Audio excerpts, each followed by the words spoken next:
So Pick It Easy Robot uses AI-powered algorithms to execute pick and place. So when you train an AI model, you can compare that to a child playing a video game. So when the child starts to play the video game, it will most likely fail because it has never played the video game before, but it tries to increase the score it can reach. And so the child will do those actions and make those decisions which have led to success in a previous round with a higher likelihood in a follow-up round. And so similarly it behaves for training an AI model. When you start training the AI model, the system will execute some decisions based on some randomness. But with every training run, the parameters of the neural networks are modified a little bit in order that actions which have led to success in a previous run will occur with a higher likelihood in a follow-up run.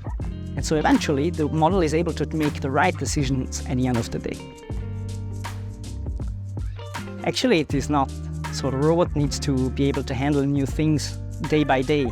That's a prerequisite in order that the robot is able to succeed in a live environment. So just think of your favorite retailer. When you go online to their online shop, you will find new things available every day. And so the same occurs to the robot.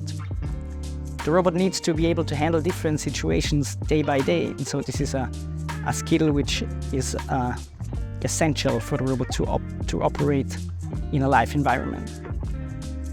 Let me explain that with an example.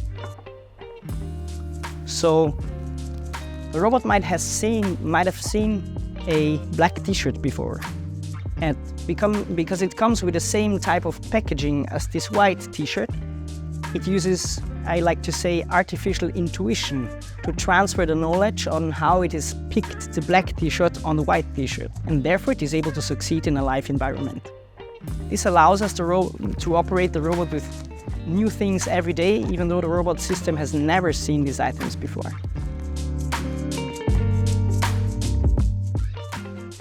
For sure, there are limitations on what the robot is able to handle. So the limitations are on the mechanics side, but also on the software. So the mechanics mostly depend on the type of gripping technology that you use. So Pick It Easy Robot uses vacuum suction technology. And therefore, it will only be able to handle things which come in packaged or with a package, right? So on the software side, you also have challenges. So traditionally, items which came with a transparent type of packaging, which were black and matte, were usually challenging for vision system to recognize.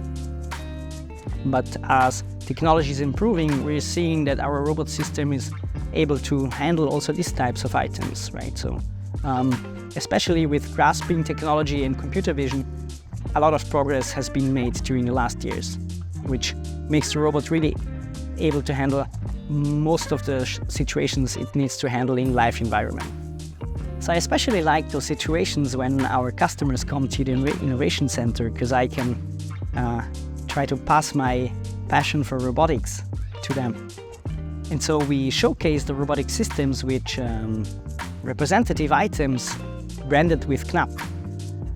And so they would always think that we try to fake these situations, or we have pre-trained the system on handling these type of items really, really well.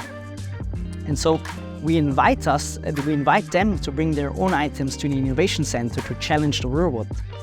And so every time the robot succeeds in doing the picking with the customer's items, the customers are very astonished, and they are left speechless, right? And so I really like those situations where we do exceed the customer's expectations. KNAPP values, so I can tell you that I'm really, really good with at least one, and that's reliability. So I believe in my daily work life to be reliable. However, when it comes to being punctual, unfortunately my colleagues cannot rely on me. So whenever they schedule a meeting, being an Italian, they will know that I might show up only a few minutes later.